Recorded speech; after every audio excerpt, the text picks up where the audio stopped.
My name is Fredrik. I live in Vadstena, Sweden.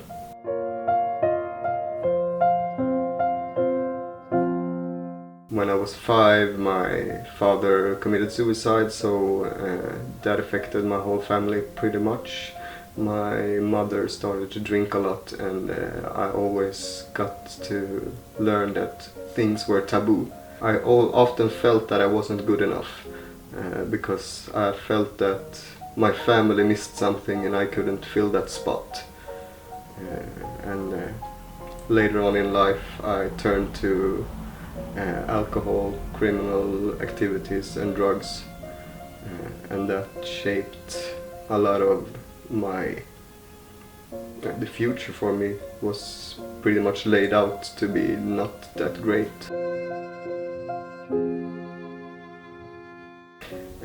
The lowest point I felt as I wanted to die. I actually tried to commit suicide once in my sister's house I think it's about 10 years ago now.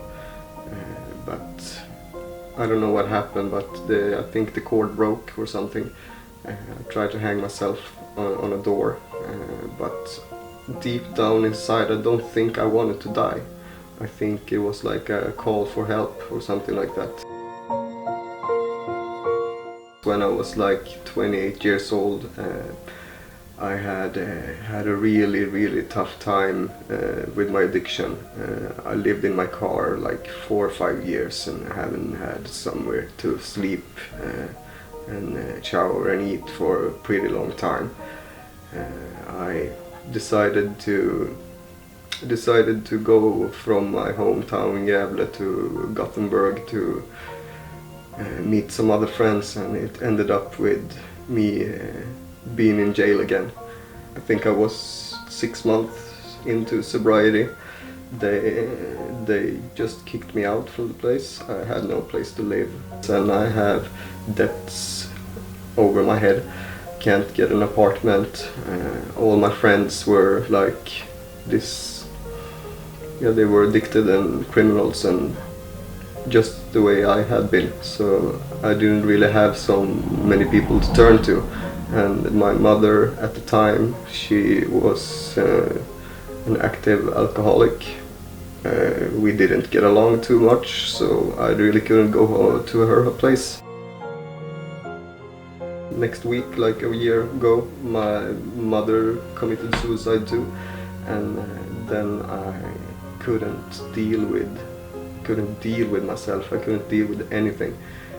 I just needed to take care of the stuff around my family and everything that was there.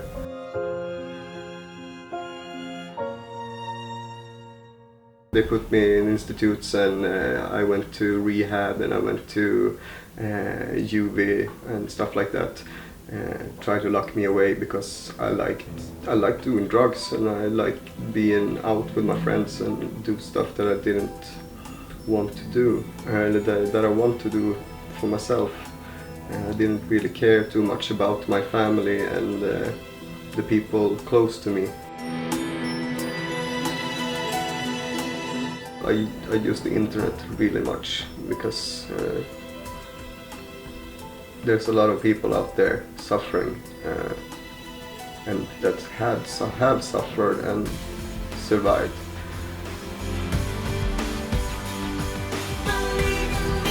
I see myself living somewhere around the equator in a self-sustainable house, and hopefully we're married by then.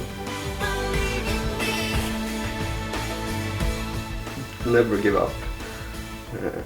There's always light out there. There's always people that done it. There's always people that will do it. As long as you're willing to walk with or follow other people, I think that everyone has a chance.